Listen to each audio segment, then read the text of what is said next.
Hi అండి, welcome to సుమా తెలుగు వంటలు. ఈరోజు మనం చికెన్ కర్రీ ఎలా తయారు చేసుకోవాలో చూద్దాము.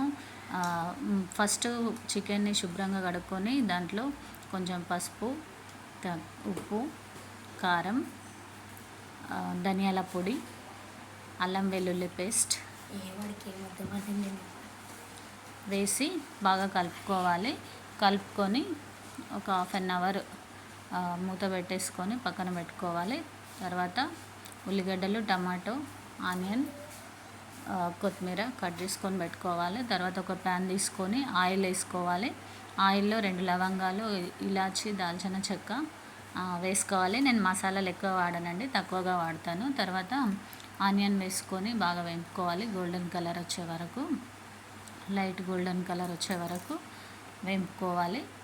నేను ముందుగానే ఆనియన్ పేస్ట్, టమాటో పేస్ట్ పట్టుకొని ఉంచాను, ఎందుకంటే అది గ్రేవీ కోసమని. కొంచెం పేస్ట్ లాగా తయారు చేసుకుంటే గ్రేవీ అనేది కొంచెం ఎక్కువ వస్తుంది, కొంచెం దగ్గరకు కూడా ఫ్రై లాగా అవుతుంది. సో అందుకని ఇప్పుడు చికెన్ వేసుకోవాలి.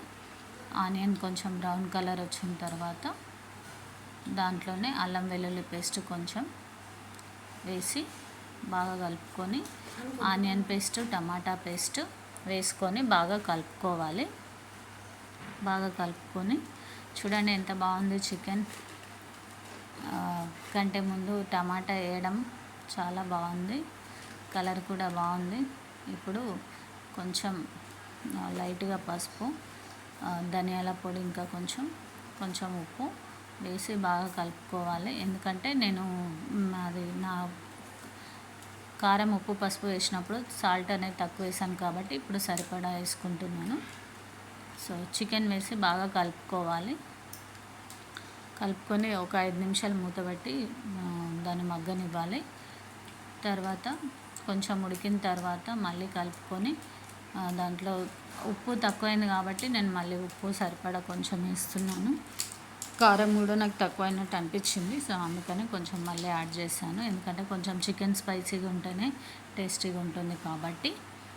ఇప్పుడు టమాటో వేసి బాగా కలుపుకొని కొన్ని వాటర్ అనేటివి యాడ్ చేస్తాను, ఎందుకంటే అది మొత్తం దగ్గరకు అవుతుంది కాబట్టి కొంచెం ఉడకాలి. నాకు కొంచెం గ్రేవీ లాగా ఉంటేనే ఇష్టంగా ఉంటుంది కాబట్టి వాటర్ అనేది యాడ్ చేశాను.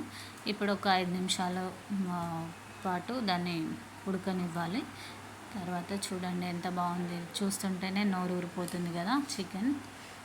చాలా బాగుంది. ఇప్పుడు కొంచెం ఉడికింది కాబట్టి కొత్తిమీర వేసుకొని గార్నిష్ చేసుకుంటే chicken curry ready. Tasty chicken curry చాలా బాగుంటుందండి. ఎక్కువ మసాలాలు లేకుండా, ఎక్కువ ఆయిల్ లేకుండా సూపర్గా ఉంటుంది టేస్ట్. సో ఇంకా కొంచెం వాటర్ ఉన్నాయి, కొంచెం గ్రేవీ అనేది దగ్గర కావాలి, అందుకని నేను ఇంకా కొంచెం సేపు ఉడికిస్తున్నాను. చూడండి దగ్గరికి అయింది. ఇప్పుడు కొంచెం ఫ్రై లాగా, గ్రేవీ లాగా